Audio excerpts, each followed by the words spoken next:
Thanks for tuning in to the Urban Scope podcast. I'm back with more NBA news, or shall I say basketball news in general, because there's been some talk about, is there a conspiracy to, so to speak, dilute American basketball? Because,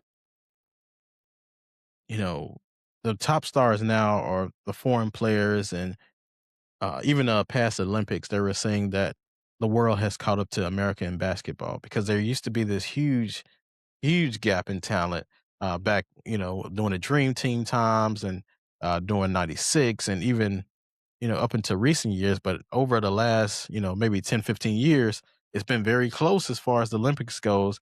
And usually it's not even close with the talent that we have. But when you think about the stars today, Luka Doncic, Giannis Antetokounmpo, Victor Wembanyama, uh, Joel Embiid, Nikola Jokic, all of these players nowadays are from other countries.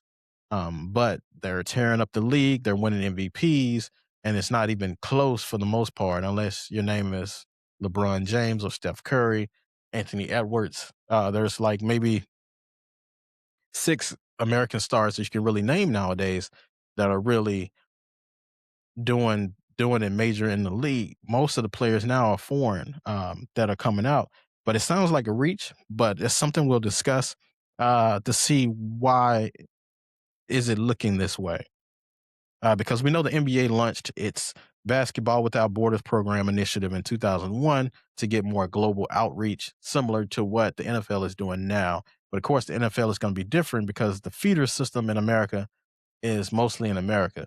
The feeder system in NBA can go so many different places. It can be college basketball in the states, but you can come from other countries like Spain. A lot of them are coming from European influence or European descent, or they even have NBA in Africa now. So, and what Senegal, I believe it was, what they did in the Olympics last year, and they don't even have an indoor court, was amazing. And it shows you just how talented the world has become. But these leagues like NFL, NBA are trying to get more global outreach because MLB has already had it. They've had a lot of players that come from South America and Asia now, so they're having a lot. They've always been global for the most part, but the NBA and NFL are trying to catch up. Mostly, the NFL is trying to catch up because the NBA is already getting there.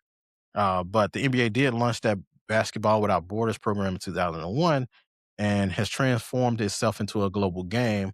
They don't even have to play games overseas necessarily. The game comes over here, and they do it that way. The NFL has to go to, Spain, and they go to England and things like that every year, just to give the fans a different perspective and give them opportunity to see these great teams and see these athletes.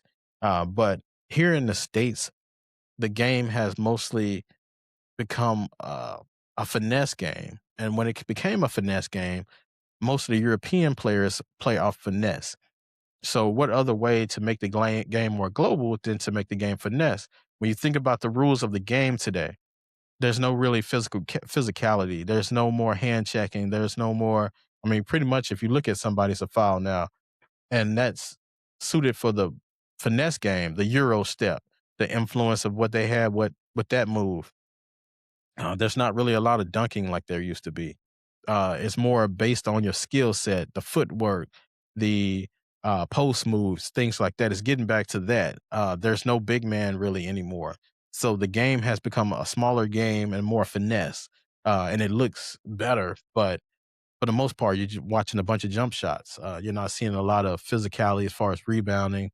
There's not a lot of scuffles anymore. Um, Even players like Carl Anthony Towns is a 7 foot guy shooting threes, or Joel Embiid is shooting more jumpers than he's posting people up, which would be a lot easier for him if he would do it. And he probably would save a lot of injuries as well.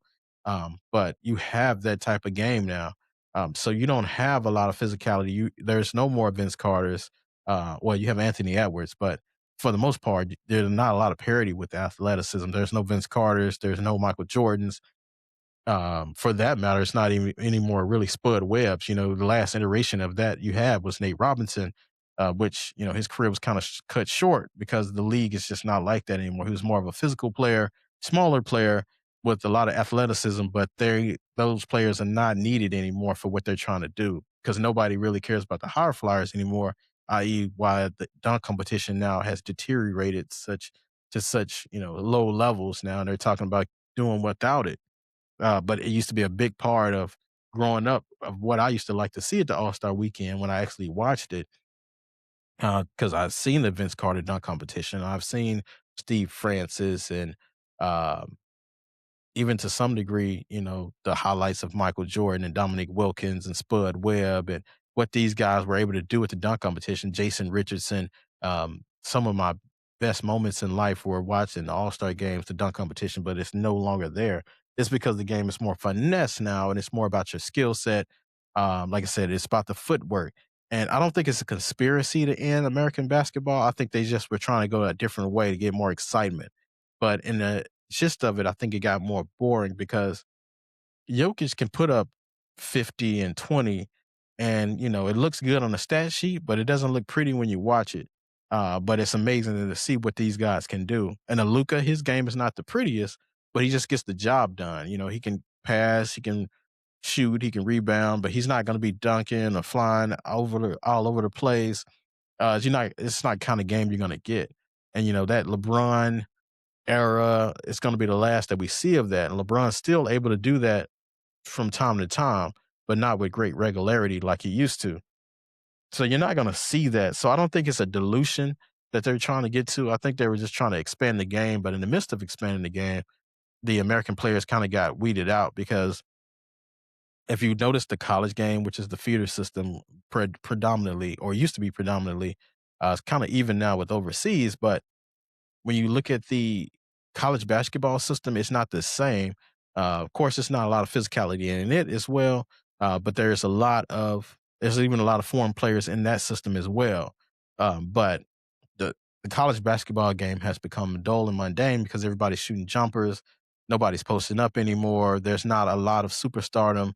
You had pieces here and there with like a Zion or players like that, but for the most part, every 5 years you get a generational talent. But most of these players are just flash in the pan. They're not building up celebrities anymore or building up stars because players are one and done. And some of these players used to stay at least 2 years. Tim Duncan stayed all four, but you're not seeing players actually get a chance to develop. And I know Jeff Teague talked about the AAU system and how it's deteriorating the game because they're overhyping these players and not letting them develop, making them thinking, they're more major than they are before they get there, and it's kind of stunting their growths. And a lot of that is done with too, because in these other countries, they're more humble with it. They're more uh, time to develop. Like Luca has been a pro since I think he was 16 years old, so he had to play against grown men for a long time and get humbled and actually learn his game and develop it.